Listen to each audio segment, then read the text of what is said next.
I'm Anu Menon. I'm the director of the film Waiting, which is at DIF 2015. It stars Nasir Sir and Kalki.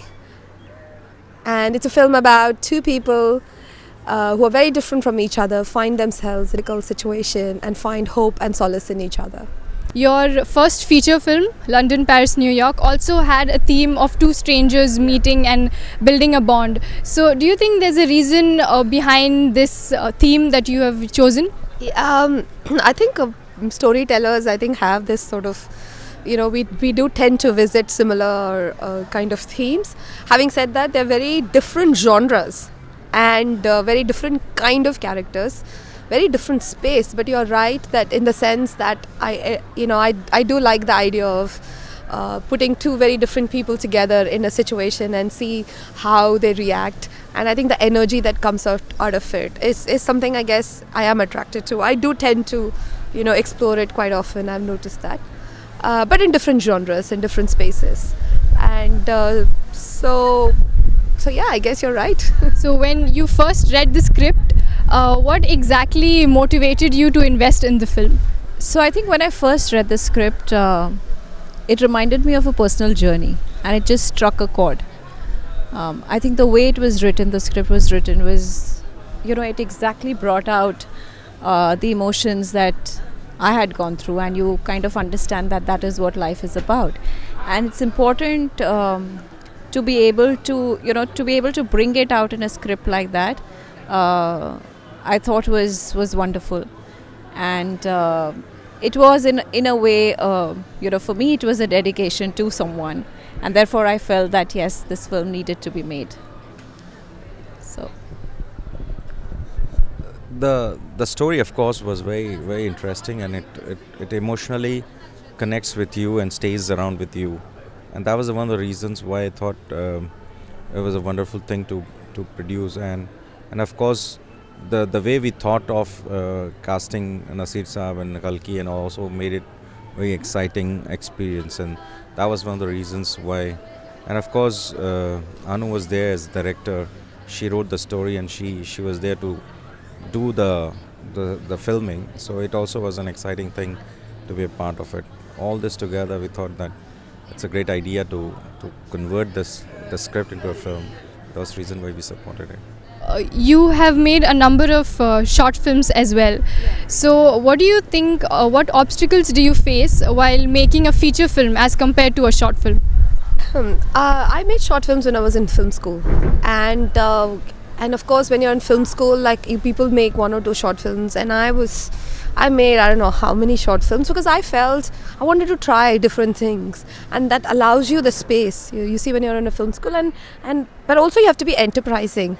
So I was because I was in London, I had lived in Singapore, there was India, so I was I raised money in assorted places, and I made 5-6 short films, which I think so by the time when I made my feature film, I had kind of experimented with a lot of things. And that's why I always tell young filmmakers when they ask me what, I just say go and shoot and make films so that what works, what doesn't work, how does a scene come together. After that, I haven't really kind of gone and made short films, so to speak, because then I want to make full feature films, and so there are two different ways of. Ultimately, I think filmmaking is about getting that scene, getting that moment, capturing that high. You do that over 20 minutes, or you do that over 90 minutes, or if you're making a TV series, you do it over 10 or 12 episodes. So I think it's the different arcs, but I think ultimately it's about storytelling and how do you capture the scene. So I think that's just why short films helps you to kind of try out different things. After a decade in advertising, you decided to pursue filmmaking. So what exactly motivated you to take this step, and what challenges did you face?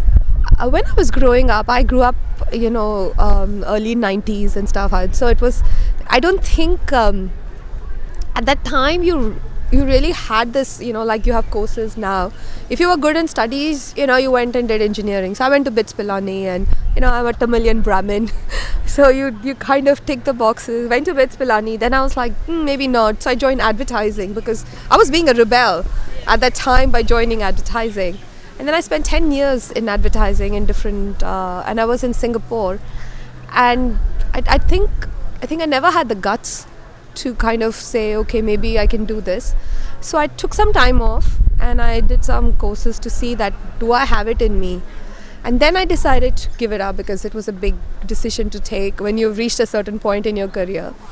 Then I went, but I decided, but I went to film school because I wanted to understand the process. And I think like every aspect of it, if you go to a film school, you edit, you do sound, you do everything, and it's very rigorous. So you're technically very solid. So I did all of that, and I think that allowed me to kind of, go to the next step. And so I kind of, when I entered the industry, I think I felt I was more equipped for it. So I'd gone through a journey in that 2.5, 3 years, like a huge journey of understanding filmmaking, and not just understanding filmmaking. It's about you have to understand who you are as a filmmaker, and that itself is a process. And because otherwise you just like ye film chal rahi hai, ye film banate hai, wo film chal rahi hai. It's not like that. It's about you got to know who you are as a person.